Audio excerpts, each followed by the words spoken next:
ஓம் ஸ்ரீ பிரித்யங்கரா தேவியே போற்றி போற்றி. நல்லதே நினைப்போம், நல்லதே நடக்கும். சக்தி பிரித்யங்கரா குழந்தைகளுக்கு இந்த தாயின் ஆசீர்வாதம் என்றுமே முழுமையாக கிடைக்கட்டும். இன்று உன் வராகி அம்மா கடும் கோபத்தில் உனக்கு ஒரு எச்சரிக்கையினை கொடுப்பதற்காக வந்திருக்கிறேன். முன்பெல்லாம் நான் கொடுத்தது போன்ற எச்சரிக்கை அல்ல இது. இந்த எச்சரிக்கையானது உனக்கான கடைசி எச்சரிக்கை. உன் வாழ்க்கை உனக்கு வேண்டுமென்றால் என் பிள்ளை, இன்று இந்த வராகி என்னுடைய கோபத்திற்கான காரணம் என்னவென்பதை தெரிந்து கொண்டு அதை நீ சரி செய்து கொள்ள வேண்டும். என் தங்கமே, அம்மா அத்தனை எளிதாக எல்லாம் என் பிள்ளையின் மீது கோபம் பட்டு விடுவது கிடையாது. எத்தனை முறை நீ என்னை பார்த்து என்னவெல்லாம் சொல்லி இருக்கின்றாய். உன் தாயானவள் என் மீது நம்பிக்கை இல்லாமல் நீ நடந்து கொண்டிருக்கிறாய். ஆனால் அதற்கெல்லாம் உன் தாயானவள் ஒரு நாளும் கோபப்பட போவது கிடையாது, கோபப்பட்டதும் கிடையாது. என் குழந்தையே, உன் தாயானவளுக்கு உன் மீது கோபம் வருகிறது என்றால் நீ செய்கின்ற செயல் ஏதோ ஒன்று உன்னுடைய வாழ்க்கையை வெகுவாக பாதிக்கின்றது. அம்மா, என் வாழ்க்கை என் கையை விட்டு செல்கின்ற நிலையில் இருந்து கொண்டிருக்கிறது என்று அழுது புலம்புகின்றாய் அல்லவா? அது சென்றதற்கான காரணம் என்னவென்பதை ஒரு முறையாவது நீ புரிந்து கொள்ள முயற்சி செய்தாயா? என் தங்கமே, மற்ற விஷயங்களாக இருக்கும் பட்சத்தில் அதற்கு காரணத்தை நீ தேட வேண்டிய அவசியம் கிடையாது. முயற்சிகளை மட்டும் மேலும் மேலும் செய்து கொண்டிருக்கலாம். இது உன்னுடைய வாழ்க்கை சம்பந்தப்பட்டது அல்லவா? இந்த வாழ்க்கை உனக்கு ஒரு கஷ்டத்தை கொடுக்கிறது என்றால் என் தங்கமே, உன்னுடைய உறவினர்கள் உன்னை விட்டு பிரிந்து செல்கின்றார்கள் என்றால் அதற்கான காரணத்தை நீ நிச்சயமாக தெரிந்து கொள்ள வேண்டும். உன்னால் தான் இது நடக்கிறதா அல்லது வேறு யாரேனும் இது போன்ற செயல் நடக்க வேண்டும் என்று செய்து கொண்டிருக்கிறார்களா என்று. என் தங்கமே, இதை நீ தெரிந்து கொண்டால் மட்டும்தான் உன் வாழ்க்கையை நீ நிச்சயமாக காப்பாற்றிக் கொள்ள முடியும் என்பதை முதலில் நீ புரிந்து கொள்ள வேண்டும். என் தங்கமே, ஒவ்வொரு நாளும் நீ ஒவ்வொரு விதமான பிரச்சனைகளை சந்தித்தாலும் சில நேரங்களில் சில பிரச்சனைகள் உனக்கு அதிகமான சந்தோஷத்தை தந்துவிடும். ஏனென்றால் இந்த பிரச்சனை வந்ததனால்தான் நமக்கு நல்ல முடிவு கிடைத்தது என்கின்ற எண்ணத்தை உனக்குள் உருவாக்கி கொடுக்கும். என் குழந்தையே, சரி, எதுவாக வேண்டுமானாலும் இருந்துவிட்டு போகட்டும். இன்று நீ செய்த தவறு என்னவென்று அம்மா உனக்கு சொல்கிறேன். என் தங்கமே, நீ ஒருவரிடத்தில் அதிகமாக நட்போடு பழகி வருகிறாய். அவர்களிடத்தில் எப்பொழுதும் உன்னுடைய மனதில் இருக்கின்ற வேதனைகளாக இருந்தாலும் சரி, சந்தோஷமாக இருந்தாலும் சரி, பகிர்ந்து கொண்டு வருகின்றாய். என் தங்கமே, இப்படி நீ செய்து கொண்டிருக்கின்ற நேரத்தில் அவர்கள் நீ பேசுகின்ற விஷயத்தை பற்றியெல்லாம் என்ன செய்து கொண்டிருக்கிறார்கள் தெரியுமா? என் குழந்தையே, அவர்கள் உனக்கு வேண்டாதவர்களிடத்தில் இந்த விஷயத்தை பற்றியெல்லாம் சொன்னார்கள். நீ எதையெல்லாம் ரகசியம் என்று நினைத்து அவர்களிடம் சொன்னாயோ அதை அவர்கள் மற்றவர்களிடத்தில் சொல்லிக் கொண்டிருக்கிறார்கள்.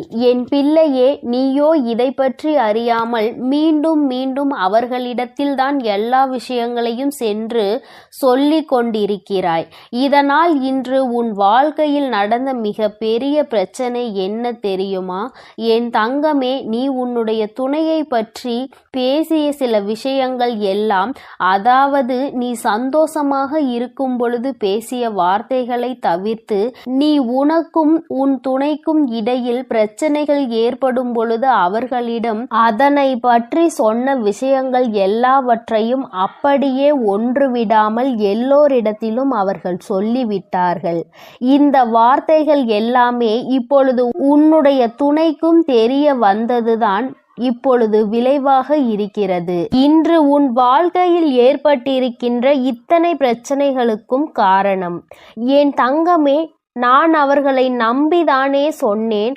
அவர்கள் இப்படியெல்லாம் சொல்வார்கள் என்று நினைக்கவில்லையே என்று என்னிடத்தில் காரணத்தை ஒரு பொழுதும் சொல்லாதே.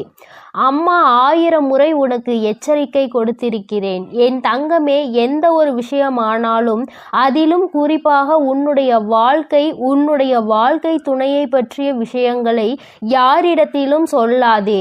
ஏனென்றால் இன்றோடு முடிந்து போகின்ற வாழ்க்கை அல்ல இது.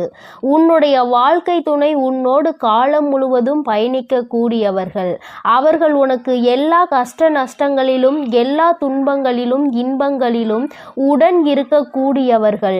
எந்த சூழ்நிலையிலும் அவர்களை பற்றி மற்றவர்களிடத்தில் நீ பேசுவாயானால் அந்த விஷயம் அவர்கள் காதுகளுக்கு ஒரு நாள் வரும் பொழுது நிச்சயமாக அது உன்னுடைய வாழ்க்கையில் மிகப்பெரிய பிரச்சனையை ஏற்படுத்தி கொடுக்கும் என்பதை நீ மறந்துவிட்டாயா? பொதுவாகவே வாழ்க்கை துணை என்பது இருவருக்கும் இடையில் எந்த ஒரு ஒளிவு மறைவும் இருக்கக்கூடாது. எந்த ஒரு விஷயங்களாக இருந்தாலும் ஒருவருக்கொருவர் பகிர்ந்து கொண்டு அந்த விஷயத்திற்கு நல்ல தெளிவினை பெற வேண்டும். இப்படி வாழ்ந்தால் மட்டும்தான் அந்த வாழ்க்கை நல்லபடியாக இருக்கும். மாறாக இவர்கள் வாழ்க்கையை பற்றி மற்றவர்களிடத்தில் சென்று சொல்லி அதை அவர்கள் காதால் கேட்கும் பொழுது நாம் இத்தனை நாள் வாழ்ந்த வாழ்க்கைக்கான பலன் என்ன இருக்கிறது? இவர்கள் நம்மை பற்றி இத்தனை எளிதாக அடுத்தவர்கள் இடத்தில் சென்று குறை சொல்லி விட்டார்களே என்று யோசிப்பார்கள். என் தங்கமே, இந்த மன வருத்தத்திற்கு நீதானே காரணமாக இருக்கின்றாய் என்பதை முதலில் புரிந்துகொள். என் குழந்தையே, அம்மா நான் இது போன்ற செயலையெல்லாம் செய்யவில்லையே என்று சொல்வாயானால் நிச்சயமாக இந்த வாக்கு உனக்கானது அல்ல. என் தங்கமே, யார் ஒருவர் தன்னுடைய எல்லா விஷயங்களையும் அவர்களுக்கு அருகில் இருக்கின்ற ஒருவரை துணையென்று நினைத்து அவர்களிடத்தில் மணிக்கணக்கில் உட்கார்ந்து அனைத்து விஷயங்களையும் சொல்லுகிறார்களோ இது அவர்களுக்கான பதிவு. என்னிடத்தில் ஒரு நாளும் மறுக்க முடியாது. என்னதான் சொன்னாலும் இது உண்மை. ஏனென்றால் உன் அம்மா இதையெல்லாம் கண்கூடாக கண்ட விஷயங்கள். நீ என்ன செய்கிறாய், என்ன சொல்கின்றாய், எப்படியெல்லாம் நடந்து கொள்கின்றாய் என்பதை பற்றி உன் அம்மா நான் கண்ணார கண்டு கொண்டிருக்கிறேன். எந்த நேரத்தில் நீ எப்படியெல்லாம் உன் வாழ்க்கையில் நடக்கின்ற விஷயங்களை மாற்றிக்கொள்வாய் என்பதும் எனக்கு நன்றாக தெரியும். என் தங்கமே, என்னுடைய கோபத்திற்கு காரணம் இது ஒன்றுதான். நீ எப்படி வேணுமானாலும் இருந்து விட்டு போ. உனக்கு எத்தனை மன கஷ்டங்கள் உன் வாழ்க்கை துணையோடு இருந்தாலும் அதை அவர்களோடு மட்டும்தான் நீ பேசி தீர்க்க வேண்டும். அருகில் உள்ளவர்களிடம் எல்லாம் சென்று சொல்லிக் கொண்டு இருக்காதே. வாழ்க்கையில் எப்பொழுது பிரச்சனைகள் ஏற்படும், இவர்களுக்கு நடுவே குளிர்காயலாம் என்று நினைக்கின்ற மனிதர்கள் நிறைய பேர் இருக்கின்றார்கள். அது மட்டும் அல்லாமல் சுற்றி எத்தனையோ தேவையில்லாத உறவுகள் இருந்து கொண்டிருக்கும் பொழுது இது போன்ற ஒரு சிறிய பிரச்சனை உன் வாழ்க்கையில் நடந்துவிட்டது என்றாலே அது அவர்களுக்கு மிகப்பெரிய பொழுதுபோக்காக மாறிவிடும். என் தங்கமே, தவறு வரக்கூடாது என்று நான் சொல்லவில்லை. பிரச்சனைகள் ஏற்படக்கூடாது என்றும் நான் சொல்லவில்லை. ஏனென்றால் எப்பொழுதுமே அமைதியாக இருப்பதற்கு உணர்ச்சிகள் என்ற ஒன்று இல்லை என்று அல்லவா ஆகிவிடும். அதனால் சில பல விஷயங்களை பற்றி பேசும் பொழுது மனசாபங்களும் எதிர்கருத்துகளும் வரத்தான் செய்யும். ஆனால் அவற்றை உன்னுடைய இல்லத்தில் உனக்குள் இருக்கின்ற அந்த 4 சுவற்றுக்குள் வைத்து கொள்ள வேண்டுமே தவிர ஒருபொழுதும் இது போன்ற எண்ணங்கள் கொண்ட மனிதர்களுக்கு மத்தியில் அதை நீ வெளிப்படுத்த கூடாது என்றுதான் உன் அம்மா நான் சொல்கின்றேன். யாரிடத்தில் என்ன விஷயத்தை பகிர்ந்து கொள்கிறோம் என்பதில் அதிக கவனம் தேவை. என் தங்கமே, நீ நினைக்கலாம் என்னுடைய தாய் தானே, அதனால் தானே சொன்னேன், என்னுடைய உடன் பிறந்தவர்கள் தானே, அதனால் தானே சொன்னேன் என்று. ஆனால் நீ சொன்னதை அவர்கள் அப்படியே மனதில் வைத்திருப்பார்கள் என்று நினைத்து கொண்டிருக்கிறாயா? நிச்சயமாக கிடையாது. அவர்களுக்கு பொழுது போக வேண்டும் என்றால் யார் அவர்களோடு நன்றாக பேசுகின்றார்களோ அவர்களிடத்தில் இந்த விஷயங்களை எல்லாம் சொல்லிவிட்டு வந்து விடுவார்கள். அதனால் நீதான் சொல்ல வேண்டும் என்று அவசியம் கூட இல்லை. உன்னோடு இருப்பவர்கள், உனக்கு நெருக்கமானவர்கள் கூட இது போன்ற மற்றவர்களிடத்தில் அந்த விஷயங்களை பகிர்ந்து கொள்ள வாய்ப்புகள் அதிகமாக இருக்கிறது. அதனால்தான் உன் அம்மா உன்னிடத்தில் இப்பொழுது சொல்கிறேன், எப்பொழுதும் எந்த ஒரு சூழ்நிலையிலும் உன்னோடு உடன் நிற்பவர்களை யாரிடத்திலும் விட்டு கொடுத்து விடாதே.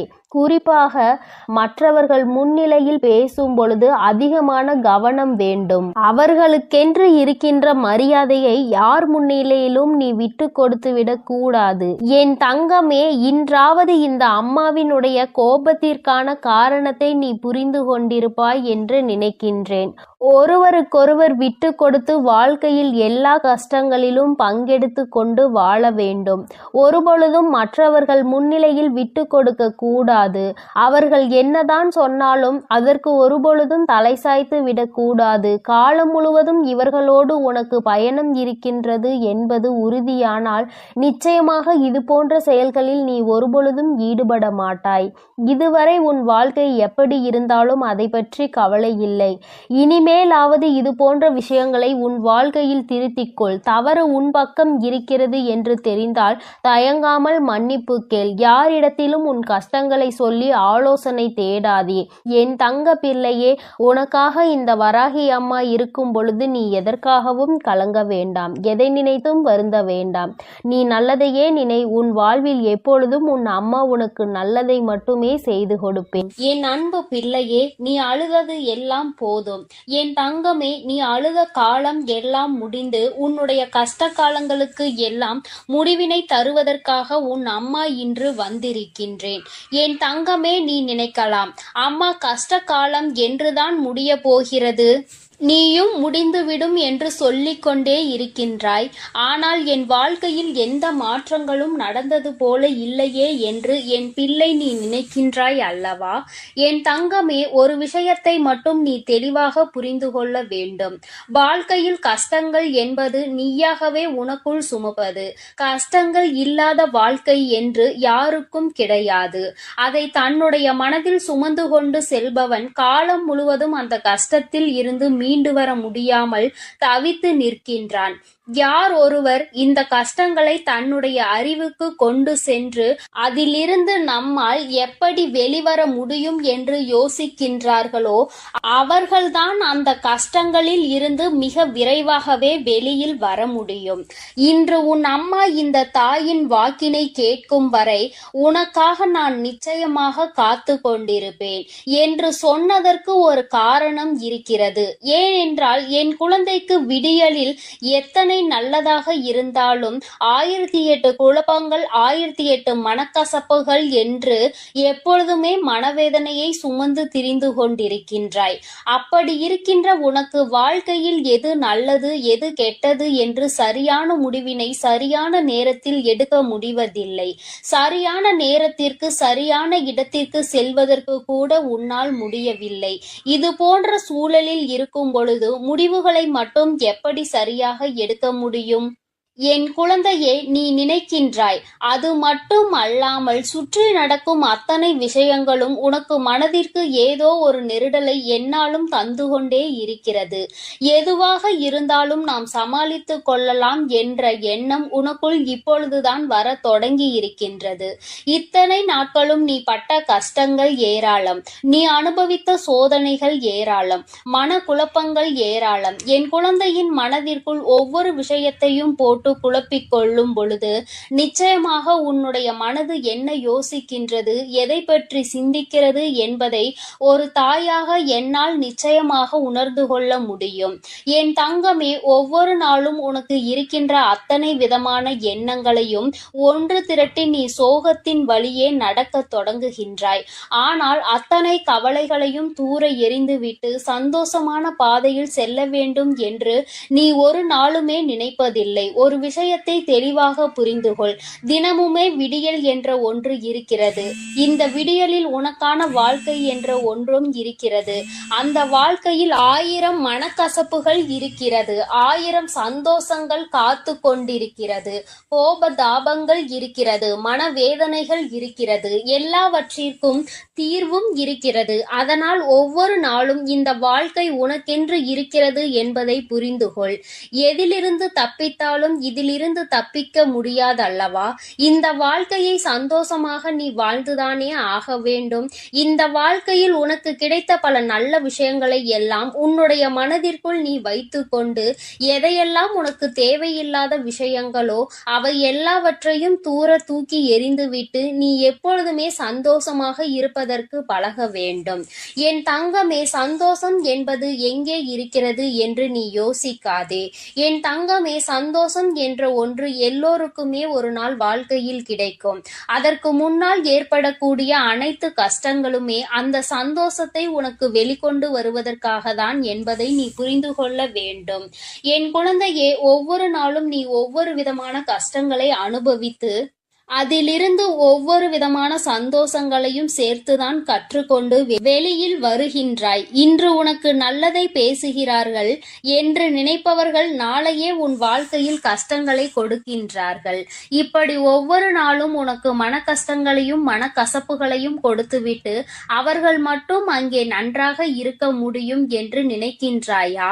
உனக்கு கொடுத்த கஷ்டங்களை விட பல மடங்கு அதிகமான கஷ்டங்கள் அவர்கள் வாழ்க்கையில் அவர்களை தொடர்ந்து வரும் என்பதனை நீ மறந்து விடாதே. என் தங்கமே, எல்லோருக்குமே வாழ்க்கையில் சந்தோஷமும் துக்கமும் மாறி மாறி வருவது போல உனக்கு துக்கம் அதிகமாக வருகிறது, சந்தோஷம் குறைவாக வருகிறது என்று நினைக்கின்றாய்.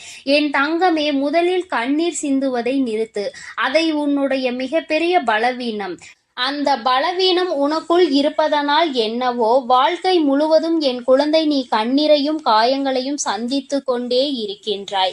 எப்பொழுதுமே கஷ்டத்தில் துவண்டு கொண்டிருக்கின்றாய். கஷ்டம், கவலை, கண்ணீர் என்றிருந்தால் அது உன் மீது அதிகமாக ஆசைப்பட்டு உன்னை ஒட்டி கொள்ளும். உன்னை விட்டு விலகி செல்ல அது நினைக்காது. எல்லாவற்றையும் தாண்டி உன்னால் வர முடியும் என்று எப்பொழுது நீ மனதார நினைக்கின்றாயோ அப்பொழுதுதான் இவை எல்லாம் உன்னை விட்டு நீங்க ஆரம்பிக்கும் என்பதை நீ புரிந்து கொள்ள வேண்டும். என் தங்கமே, கஷ்டகாலம் முடிய போகின்ற நேரம்.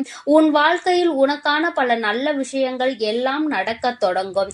இத்தனை நாட்களும் எந்த ஒரு செயல்பாடும் இல்லாமல் கிடந்த விஷயங்கள் எல்லாமே இனிமேல் உனக்கு நல்லபடியாக தொடங்கும். நல்ல நேரத்தை உனக்கு தெய்வம் உருவாக்கி கொடுக்கின்றது அல்லவா? இதைவிட சந்தோஷம் உனக்கு வாழ்க்கையில் வேறென்ன தேவைப்பட போகின்றது? எல்லோராலும் இது போன்ற தருணங்களை வாழ்க்கையில் சந்திக்க முடியாது. ஒரு சிலருக்கு மட்டுமே கிடைக்கின்ற பாக்கியம். அந்த பாக்கியம் இன்று என் பிள்ளையான உனக்கு கிடைத்திருக்கிறது.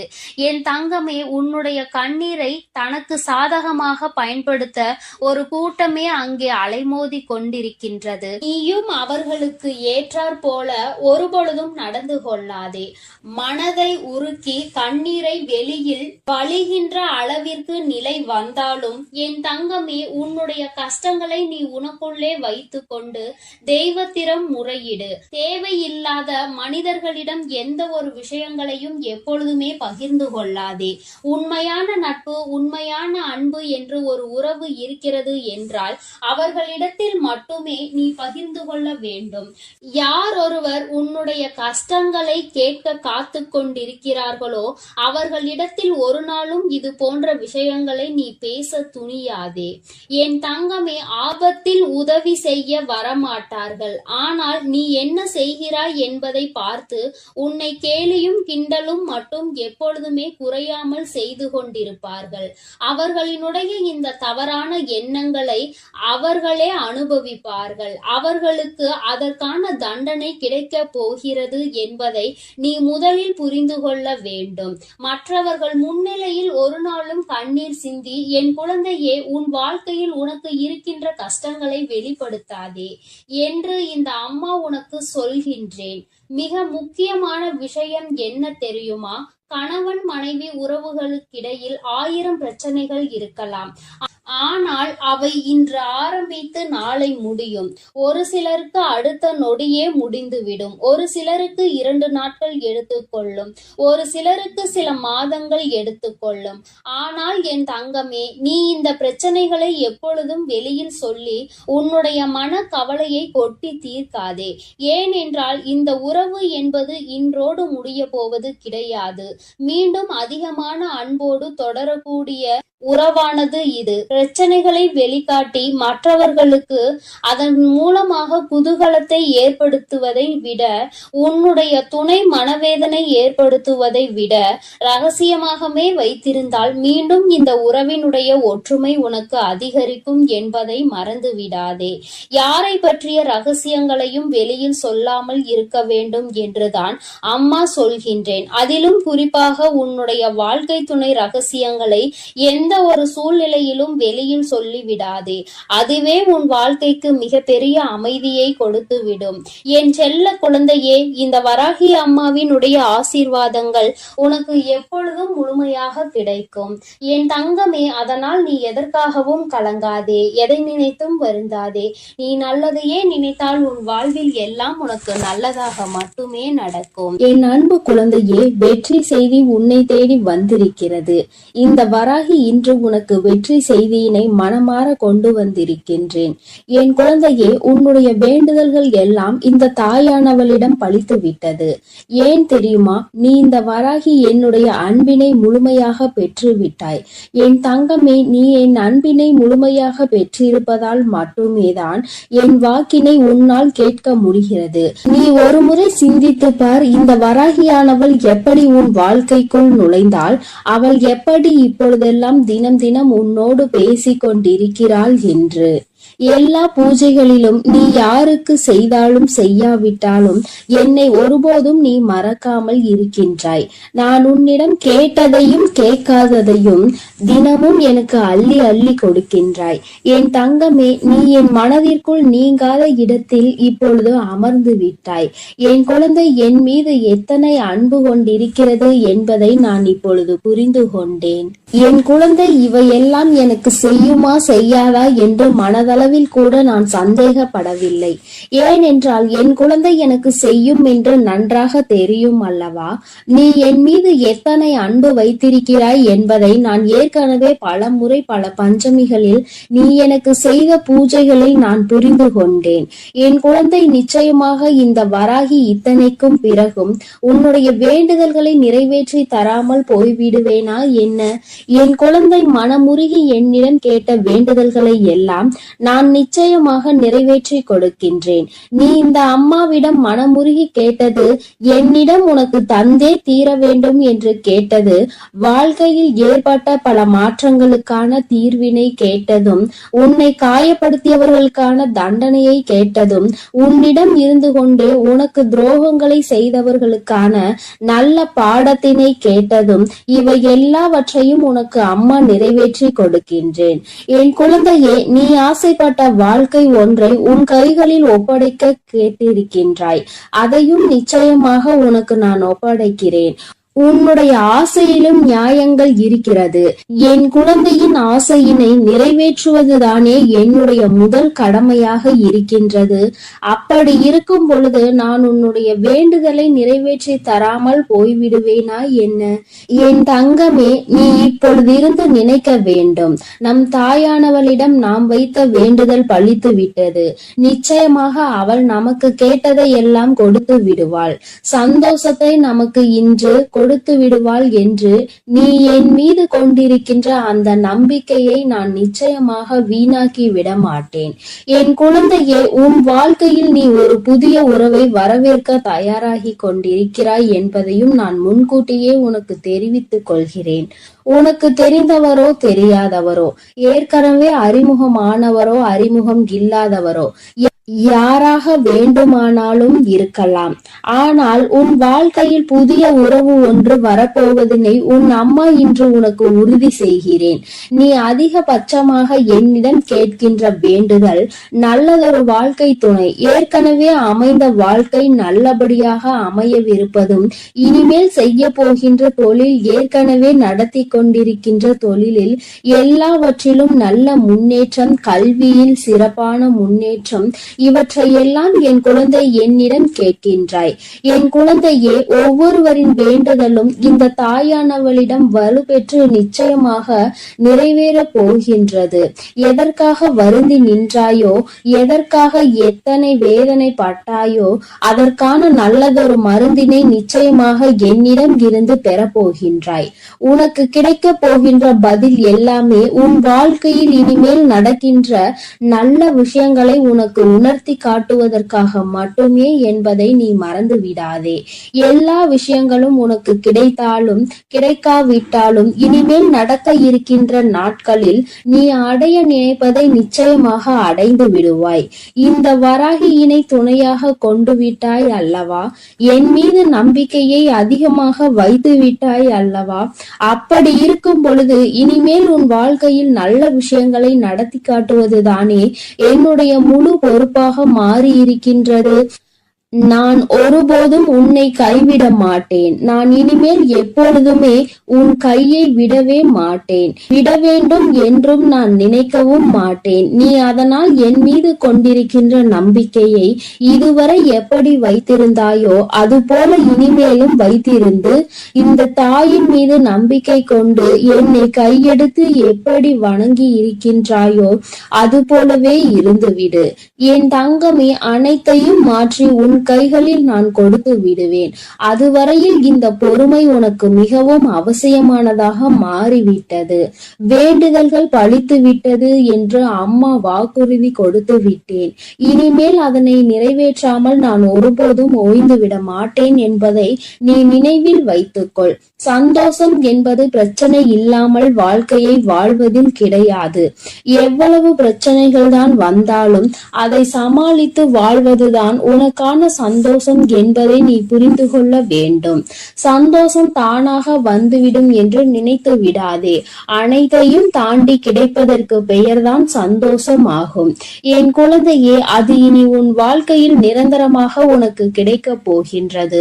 புன்னகையும் மௌனமும் எப்பொழுதும் மிகப்பெரிய ஆயுதங்களாக இருக்கின்றன. ஏனென்றால் புன்னகை பல பிரச்சனைகளை உனக்கு தீர்த்து வைக்கும். அதே சமயத்தில் மௌனம் என்பது பல பிரச்சனைகளை உனக்கு வரவிடாமல் தடுத்துவிடும். நீ சரியான இடத்தில் புன்னகைத்தால், நீ சரியான இடத்தில் சிரித்து விட்டாலே சிலருக்கு அந்த பிரச்சனைகள் எல்லாம் காணாமல் போய்விடும். உன் முகத்தில் இருக்கின்ற புன்னகை பலரின் ஒட்டுமொத்த மனநிலையையும் மாற்றிவிடும். அதனால் பிரச்சனைகள் முடிந்து விடுவதற்கு வாய்ப்புகள் பல இருக்கின்றது. அதே சமயத்தில் உன்னுடைய மௌனமானது பலரினுடைய பிரச்சனைகளை உன்னிடம் வரவிடாமல் தடுத்து நிற்கும். உன்னை சோதித்து பார்ப்பவர்கள், உன்னை தீண்டி பார்ப்பவர்கள் எல்லாவற்றையும் தாண்டி நீ உன்னுடைய வேலை என்னவோ அதை மட்டுமே செய்து கொண்டு மௌனமாக இருந்து விட்டால் உன் அருகில் வந்து நிற்பதுக்கு கூட அவர்களுக்கு துணிவு இல்லாமல் சென்றுவிடும். அவர்களே அவர்களை அவமானப்படுத்தியதற்கு சமமாக மாறிவிடும். அவர்களின் நடவடிக்கை என் குழந்தையின் வாழ்க்கையில் வெற்றியும் நிரந்தரமாக கிடைக்கும். தோல்வியும் வெற்றியும் நிரந்தரம் கிடையாது. ஆனால் இந்த வாழ்க்கையை நீ வாழ்வதற்காக முன்னேறுகின்ற இந்த போராட்டம் மட்டுமே உனக்கு எப்பொழுதும் நிரந்தரமாக இருந்து கொண்டிருக்கும். இதுவரை அப்படிதான் இருந்து விட்டது. இனிமேல் உன் வாழ்க்கையில் இந்த போராட்ட காலம் முடிந்து நீ நல்லதொரு வெற்றியின் படியில் அமர போகின்றாய். ஒவ்வொரு படியையும் நீ இப்பொழுது கடந்து வரும் பொழுது உனக்கான வெற்றி என்பது அங்கு பட்டிருக்கிறது என்பதை நீ மறந்து விடாதே. வாழ்க்கையில் எதையும் நீ தேடி அலையாதே. உனக்கு தகுதி என்ற ஒன்று இருக்குமானால் நிச்சயமாக அதுவெல்லாம் உன்னை தேடி வந்துவிடும் என்பதையும் நீ மறந்து விடாதே. வாழ்க்கை நீ நினைத்தது போல ஒருபோதும் இருக்காது. ஆனால் நீ நினைத்தது போல அதனை மாற்றி அமைக்க உன்னால் முடியும். அந்த சக்தி உனக்குள் இருக்கின்றது. அதற்கு முயற்சி எடுத்தால் மட்டுமே நடக்கும் என்பதை நீ மறந்து விடாதே. நீ எப்பொழுதுமே உன் மனதிற்குள் சரி, உன்னுடைய வாயிலும் சரி, உச்சரிக்க வேண்டிய ஒரே ஒரு வாக்கியம் என்ன தெரியுமா? என்னால் முடியும் என்பதுதான். என்னால் முடிகின்ற காரியம் வேறு யாராலும் முடியாது. நான் முடிக்கவில்லை என்றால் அது வேறு யாராலும் முடிக்க முடியாது என்ற தன்னம்பிக்கை உனக்குள் எப்பொழுதும் இருக்க வேண்டும். வெற்றிக்கு அருகில் வந்துவிட்ட பிறகு எப்பொழுதும் அதிலிருந்து நீ நழுவிவிடக் கூடாது. தனியாக இருக்கும் பொழுது எப்பொழுதுமே ஏதாவது ஒன்றை சிந்தித்து கொண்டிருப்பதும், எப்பொழுதும் கூட்டத்தோடு நிற்கும் பொழுது பேசுகின்ற வார்த்தைகளிலும் கவனமாக இருக்க வேண்டும். தனியாக இருக்கும் பொழுது தேவையில்லாமல் சிந்தித்து உன்னுடைய மனதினை அங்கும் இங்கும் அலைபாய விட்டு வேதனைப்பட்டு விடக் கூடாது. அதுபோல 10 பேர் இருக்கின்ற ஒரு கூட்டத்தில் சென்று நீ பேசுகின்றாய் என்றால் உன்னுடைய வார்த்தையில் மிகவும் கவனமாக நீ இருக்க வேண்டும். என் தங்கமே, ஏனென்றால் உன் வாயிலிருந்து வருகின்ற ஒவ்வொரு வார்த்தைக்கும் அர்த்தம் உண்டு. அது மிகவும் கூர்மையானது. நீ பேசிவிட்ட பிறகு நீ வருந்தினால் கூட மீண்டும் அதனை உன்னால் அள்ளி எடுக்க முடியாது என்பதை நீ புரிந்து கொள்ள வேண்டும். என் தங்கமே, உன்னிடம் உள்ள திறமையை நீ புரிந்து வைத்திருக்க வேண்டும். ஏனென்றால் என் குழந்தை, நீ அந்த முல்லை போன்றுதான் இருக்க வேண்டும். யார் உன்னை மிதிக்கின்றார்களோ, யார் உன்னை வாழ்க்கையில் அவமானப்படுத்த நினைக்கின்றார்களோ அவர்கள் கைகளிலே அந்த அவமானத்தை அவர்களே எடுக்கின்றபடிதான் நீ உன் வாழ்க்கையில் நடந்து கொள்ள வேண்டுமே தவிர ஒருபோதும் இந்த வாழ்க்கையை வெறுத்து அதை விட்டு செல்ல நீ மனதளவில் கூட நினைக்க கூடாது. நீ எனக்கு செய்த பூஜைகள் எல்லாம் இந்த தாயின் மனதை குளிர்வித்ததோடு மட்டுமல்லாமல் இந்த தாயானவளே உன்னை தேடி வரவும் அது வைத்திருக்கின்றது. நிச்சயமாக இனி எல்லாமே உன் வாழ்க்கையில் வெற்றி மட்டுமே. தாயானவளை நம்பிவிட்ட பிறகு இனி உனக்கு தோல்வி என்பது ஒருபோதும் கிடையாது. என் செல்ல குழந்தைக்கு இந்த தாயானவளினுடைய ஆசீர்வாதங்கள் எப்பொழுதும் முழுமையாக கிடைக்கும். என் தங்கமே, அதனால் நீ எதற்காகவும் கலங்காதே. என் அன்பு குழந்தைக்கு இந்த சக்தி பிரித்யங்கராவின் அன்பும் ஆசீர்வாதமும் முழுவதுமாக கிடைக்கும். ஓம் ஸ்ரீ பிரித்யங்கரா தேவியே போற்றி போற்றி. ஓம் ஸ்ரீ பிரித்யங்கரா தேவியே போற்றி போற்றி.